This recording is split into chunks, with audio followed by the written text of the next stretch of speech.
Hello everyone, good morning everybody. Coal India limited management trainee sir, हम preparation कर रहे हैं। आपने हमें यह भी बता दिया है कि कितना टाइम हमारे पास अवेलेबल है, प्रैक्टिकली कितना टाइम अवेलेबल है।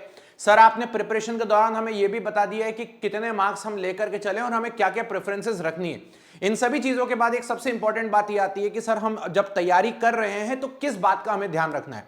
देखिए, मैनेजमेंट ट्रेनिंग का आप पेपर देने जा रहे हो, जाहिर सी बात है इसका डिप्लोमा से कोई लेना देना नहीं, जो कुछ लेना देना है वो बीटेक के सिलेबस से। और अगर मैं इलेक्ट्रिकल की बात करूं तो आज मैं आप लोगों के सामने इलेक्ट्रिकल का प्रीवियस 2 साल के बाद, मतलब 2 साल के अंदर हमारे पास 2 पेपर अवेलेबल है।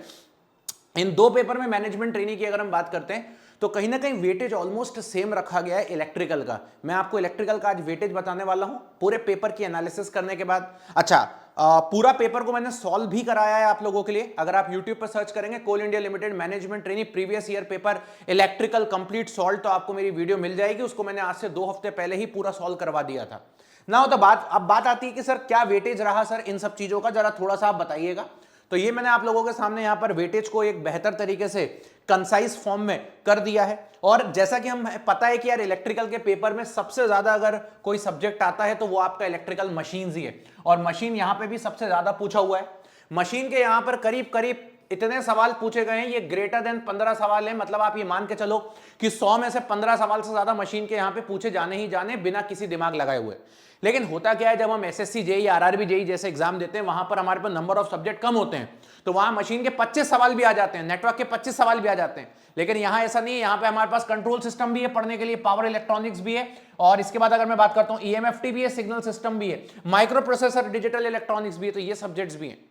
लेकिन अगर आप देखो कि जो हमारे कोर मेन सब्जेक्ट्स हैं, चाहे वो मशीन हो गया या पावर इलेक्ट्रॉनिक्स हो गया, नेटवर्क, पावर सिस्टम, मेजरमेंट और कंट्रोल सिस्टम, ये अकेले ही अपने आप में जो 6 सब्जेक्ट्स हैं आपका, ये मोर देन 70% सिलेबस आप लोगों का कवर अप करते हैं। तो सबसे पहले आप इन 6 सब्जेक्ट्स के ऊपर अपना होल्ड बनाइए, 6 सब्जेक्ट्स को अपना कंसाइज करिए, और सबसे लास्ट में जो आपको सब्जेक्ट के बारे में सोचना है वो है आपका माइक्रो प्रोसेसर, और दूसरा है आपका ईएमएफटी। इसको सबसे बात सोचिए, ये 5-5 नंबर के आसपास आपको है। माइक्रो प्रोसेसर तो 3 ही क्वेश्चन है, इस बार भी 3 ही मिलेंगे या 2 मिल सकते हैं, हार्डली बेसिक सवाल पूछे जाते हैं, तो इनको सबसे लास्ट तवज्जो दीजिए। कुछ बच्चों का मेरे पास मैसेज कंटिन्यूअसली आ रहा था, कुछ बच्चों से मैंने कंटिन्यूअसली बात करी कि सर हमारा ये सिलेबस तो कंप्लीट है, बाकी के सब्जेक्ट्स कैसे कवर अप करें। तो मैं उन बच्चों को भी बताना चाहूंगा, बाकी की चीजों पे पहले फोकस करिए, इनको अलग रखिए, क्योंकि ये लेस वेटेज वाले सब्जेक्ट्स हैं, ये आपको लास्ट में ही कवर अप करने हैं। करने जरूर हैं, इनको करवाए भी जाएंगे, लेकिन इनको थोड़ा सा लास्ट में रखिए।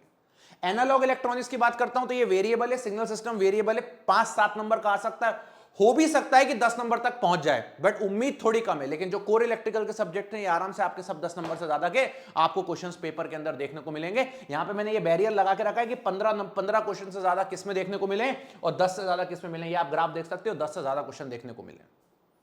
तो ये कुछ हमारे पास चीजें हैं जिनके बेसिस पर ही हमको तैयारी करनी है।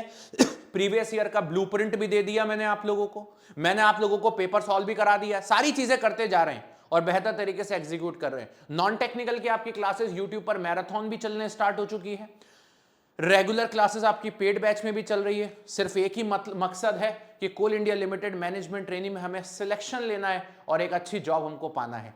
इसके अलावा जो बच्चे जेन्युइन तैयारी करना चाहते हैं वो इस वीडियो के नीचे एक बार डिस्क्रिप्शन में आ जाइएगा। आप लोगों को मैं बता देता हूं कि कोल इंडिया के ऑलरेडी सभी ब्रांचेस के सिविल, मैकेनिकल, इलेक्ट्रिकल, इलेक्ट्रॉनिक्स के बैचेस ऑलरेडी रनिंग कंडीशन में चल रहे हैं।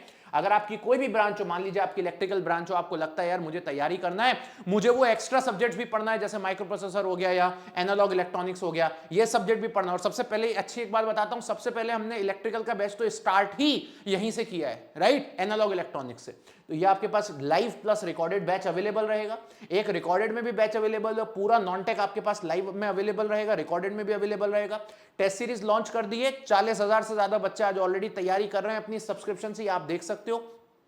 साथ ही साथ में इसका प्राइस हमने बहुत ही कम रखा है, 6 महीने के अंदर अंदर आपका पेपर हो जाएगा, 2698 ही आपको देना, इससे ज्यादा नहीं देना।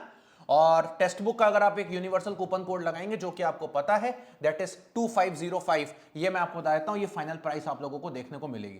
तो आप आराम से जाइए और तैयारी करना चालू करिए। ये मत सोचो कि मैं क्या करूंगा, कब करूंगा, सारी चीजें आपके पास अवेलेबल है, बस मौका आपके पास अवेलेबल है, उस चीज को यूज करिए और तैयारी करना चालू कर दीजिए। चलिए गाइस, इसी तरीके से फिर अपन मिलते रहेंगे और मचाते रहेंगे। So thank you so much, bye bye, take care and love you everybody.